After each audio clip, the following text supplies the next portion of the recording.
Welcome and thanks for joining the Clark Planetarium.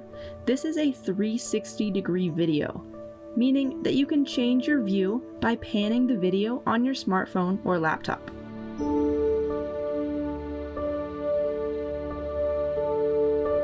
Humans have a fascination with Mars. It is the most studied planet other than Earth. Why do you think Mars interests the public and scientists so much? Well, one main factor is that it is similar enough to Earth that humans could potentially live on its surface. If humans went to Venus, they would boil and be squished, as if hundreds of elephants sat on them at once. Mercury would be very hot in the sun and very cold in the shadows, and the outer planets are made of gas, so there's no surface to even attempt to live on. Even though Mars isn't perfect, for example, we can't even breathe its atmosphere, it's still the best new planet option we've got. It's going to take a lot of engineering to figure out how to get humans to survive on this lifeless planet. But using what we know about Mars from past missions, NASA believes humans can walk on the surface of Mars within the decade. That's incredibly soon. So let's take a look back on humanity's studies of Mars and see how we've made it this far. The first missions to study Mars began in the 1960s. These missions were the first steps to exploring Mars. They did not attempt to land on Mars. They would fly by or orbit the red planet to send back images and data to Earth. In the beginning, a lot of missions failed, and the first successful mission was Mariner 4, that flew by Mars in 1965 and sent back 21 photos of the planet. It was a major victory, but the cratered terrain in the images was a letdown for some who hoped to find intelligent life inhabiting the surface of the planet. After a few more successful missions and some more failures, the Mariner 9 reached Mars in 1971, the first spacecraft to orbit another planet. When this orbiter arrived, there was a dust storm covering the entire surface of the planet. As Mariner 9 was waiting out the storm, scientists noticed something sticking out of the debris. After the dust settled, Mariner 9 sent back images showing it was the tops of dormant volcanoes sticking out above the dust.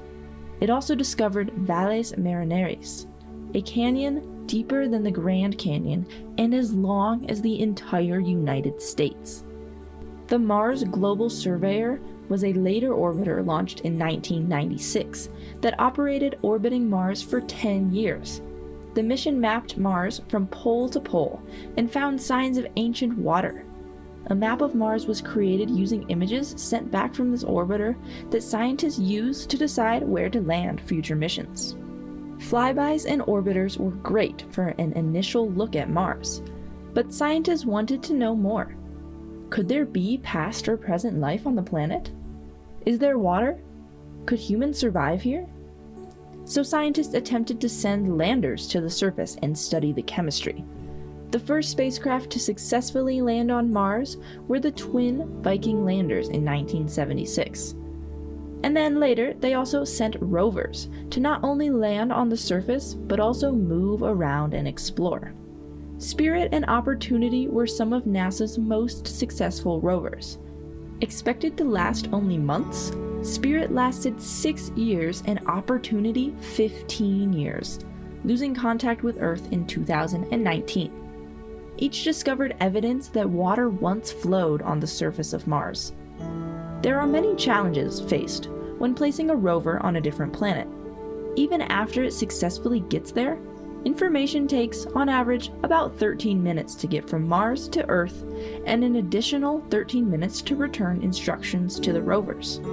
So rovers can't be driven in real time by remote control.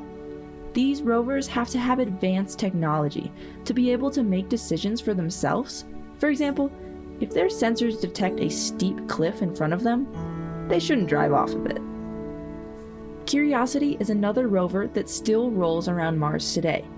Its major findings include detecting organic compounds and methane in the atmosphere. Out of the 54 attempted missions to Mars, only 26 were successful, demonstrating how harsh and difficult space travel can be, and humans' desire to study it despite our past failures.